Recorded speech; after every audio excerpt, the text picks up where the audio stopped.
Aslında abi kurash yarışlarında повторlar hali bir iş kavatlana başladı.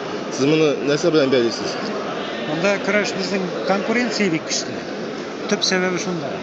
Kurashlar tegiz, azirlik darajalarida chiqish yasagan vaqtda da tege ayırıp alırlık etip ballar yasay olmaylar. Tegiz. Sudyalarga da bilgilep bitirge bek ağır kimning kuchliroq ekani. Şuna göre her kimning bitin jengasi kile tabiiy bir. Bu tabiiy indi sizin sözü. Tabiiy bir bu. Bunda tege birgina yaqlı kurashchini de qirida jirgan kishini de to'g'ridan to'g'ri ayblarga yoramaydi. Chunki bek tege tonki bek osqa tushamiz biz. Professional sudyalarning belgili professional darajaliklari qaysi chiroqda yetib de bitmasga mumkin. Ondan tag'in bir chirog'i bor endi tilamda kurashni ko'rib de bitirib bo'lmaydi. Masalan, oyoq chalg'u chiroqlari. Ana qiridağı bakavida o'tirgan sudya ko'rib bitira olmaydi. Şuna birgina yaqinimda men ani qarayman tabiiy bir deb uni likda bor ya.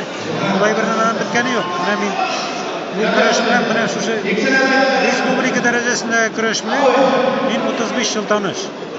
Naqsh mana shu 35 yil davrida ulay bir bor edi. Ilik ular ko'proq edi.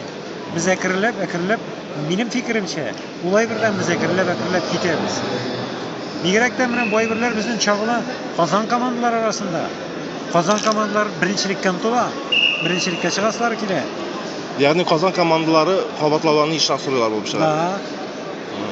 Mana bugün men bu yarış turunda ekan. Maşallah.